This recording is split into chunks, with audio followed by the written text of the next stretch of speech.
प्रयागराज में महाकुंभ की महायात्रा अपने आखिरी पड़ाव पर है। करोड़ों लोग मोक्ष के लिए डुबकी लगा चुके हैं। सरकारी आंकड़ों में रिकॉर्ड दर्ज होते ही चले जा रहे हैं, क्योंकि बताया जा रहा है ये 144 साल बाद आया है। तो 144 साल बाद आने वाले इस महाकुंभ के आयोजन से कई कहानियां भी सामने आई, तो कई चेहरे भी सुर्खियों में रहे। लेकिन जो बात इस महाकुंभ में हैरान करने वाली वो रही, वो ये कि कुंभ के कुरुक्षेत्र में सियासत ने भी अंगड़ाई भरी।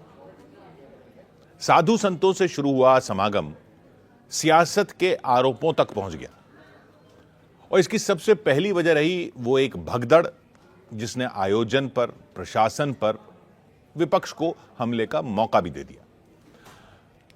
हालांकि महाकुंभ में भगदड़ें होती रही हैं।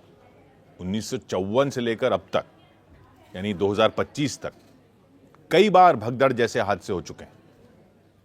प्रशासन की लाख कोशिशें, तैयारियां, सुरक्षा के पुख्ता इंतजाम, तमाम दावों के बावजूद चूक हुई भी और भगदड़ जैसे हादसे भी हुए। तो यही वजह है कि पिछले हादसों से सबक लेते हुए इस महाकुंभ में, 21वीं सदी में महाकुंभ में ऐसे हालात से निपटने के लिए सरकार और प्रशासन हाईटेक तकनीक की मदद भी ले रही है। हालांकि इसके बावजूद भगदड़ को रोका नहीं जा सका। हादसा हुआ, चर्चा भी हुई, आरोपों की बयार भी चली, और फिर सियासत की धारा प्रयागराज की तरफ मुड़ गई। दरअसल महाकुंभ देश ही नहीं, दुनिया का सबसे बड़ा आयोजन है। दुनिया का सबसे बड़ा आयोजन। यही वजह है कि इसमें सियासत भी खूब हो रही है। कोई इस भव्य और दिव्य आयोजन को मृत्यु कुंभ कह रहा है, कोई महाकुंभ जैसे आयोजन को फालतू बताकर और विवाद खड़ा कर रहा है, तो उन पर कहा जा रहा है कि ये सनातन का अपमान कर रहे हैं। अखिलेश यादव ने यहां तक कह दिया कि संगम के पानी को बीजेपी के नेताओं के घर पहुंचाया जाए, उसी पानी से वो खाना बनवाया जाए। उधर अफजाल अंसारी ने कहा कि अब नर्क में कोई नहीं बचेगा, स्वर्ग हाउसफुल हो जाएगा। मैं हमेशा गया हूं, और अगर आप कहो तो तमाम वो पिक्चर्स मैं शेयर कर सकता हूं आपसे, जिसमें समय समय पे मैंने गंगा में स्नान लिया है। कम से कम वो भी शेयर करें जो दूसरों को कह रहे हैं कि गंगा में नहाओ। और कुंभ में जाने की जो परंपरा है, वो कई मायनों में कई तरीके से परंपराएं हैं। कुछ लोग गंगा स्नान इसलिए करने जाते हैं पुण्य के लिए, कुछ दान के लिए जाते हैं, और कुछ लोग जो पाप करते हैं अपने पाप धोने जाते हैं। तो हम लोग पुण्य के लिए जाएंगे और दान के लिए जाएंगे। মহাকুম্ভ আমি নাইবা বললাম, ওটা এখন মৃত্যু কুম্ভ হয়ে গেছে। মহাকুম্ভ আমি নাইবা বললাম, ওটা এখন মৃত্যু কুম্ভ হয়ে গেছে। बहुत दुखद घटना घटी है। हम सब लोग को श्रद्धांजलि अर्पित करते हैं। ये रेलवे का ये गलती है, इन लोगों की मौत हुई है, मुझे काफी अफसोस है। फेलियर है सर रेलवे का। फेलियर है ना, फेलियर है तब ना सर जिम्मेवारी रेल मंत्री को लेनी चाहिए। लेना ही चाहिए ना रेल मंत्री को। क्या मांग करेंगे कुंभ में सर, जिस तरह से भीड़ बढ़ रही है? अरे सब कुंभ का क्या कोई मतलब है, फालतू है कुंभ है कुंभ। लेकिन जब वार हुआ तो पलटवार भी होना था। यूपी के सीएम योगी आदित्यनाथ ने भी विपक्षी नेताओं के बयानों पर पलटवार किया।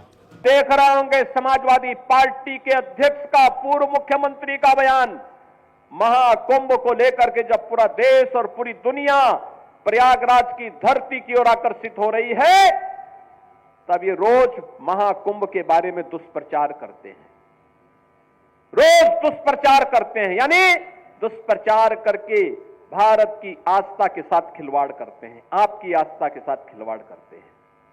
याद करिए 22 जनवरी 2024 को जब अयोध्या में आदरणीय प्रधानमंत्री श्री नरेंद्र मोदी जी के कर कमलों से 500 वर्षों का इंतजार समाप्त हुआ और प्रभु रामलला अयोध्या में विराजमान हुए, समाजवादी पार्टी ने तब भी विरोध किया था।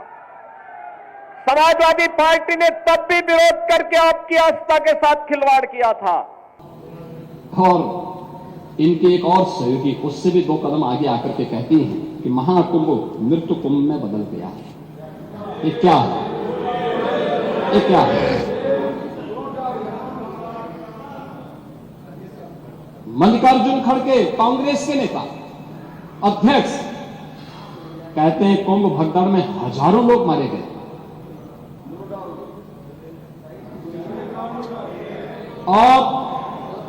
और जया बच्चन क्या कहती हैं? ये समाजवादी पार्टी की नेत्री है।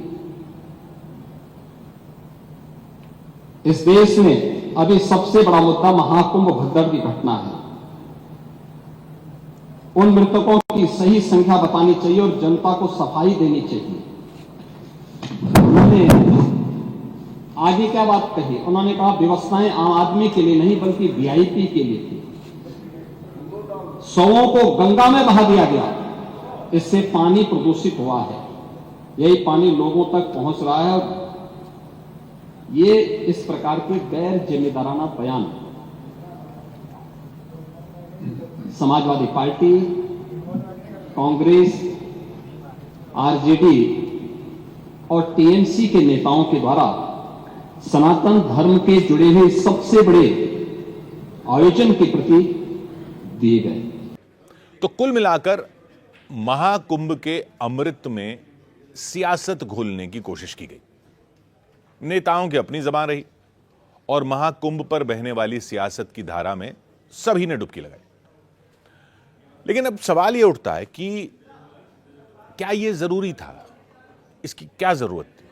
आयोजन के इंतजामों को लेकर आरोप प्रत्यारोप के जरिए जो लोग कह रहे हैं कि इससे आस्था को चोट पहुंच रही है, वो करने की क्या जरूरत थी?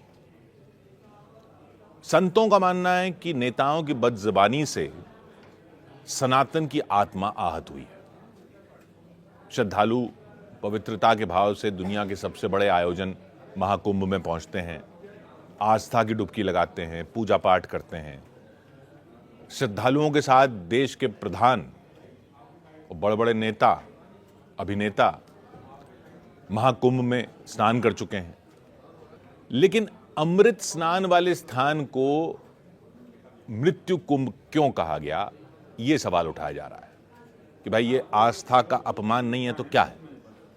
अब संतों का, सनातन पर आस्था रखने वालों का, सनातनियों का सबका गुस्सा भड़क रहा है, क्योंकि बात भगदड़ से शुरू हुई थी, फिर यहां तक आ पहुंची है।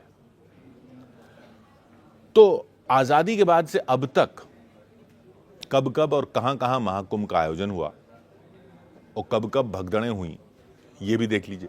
सबसे पहले 1954 में प्रयागराज में मौनी अमावस्या के दौरान भारी संख्या में श्रद्धालु संगम तट पर पहुंचे थे और भगदड़ की वजह से 800 लोगों की मौत हो गई थी। 800।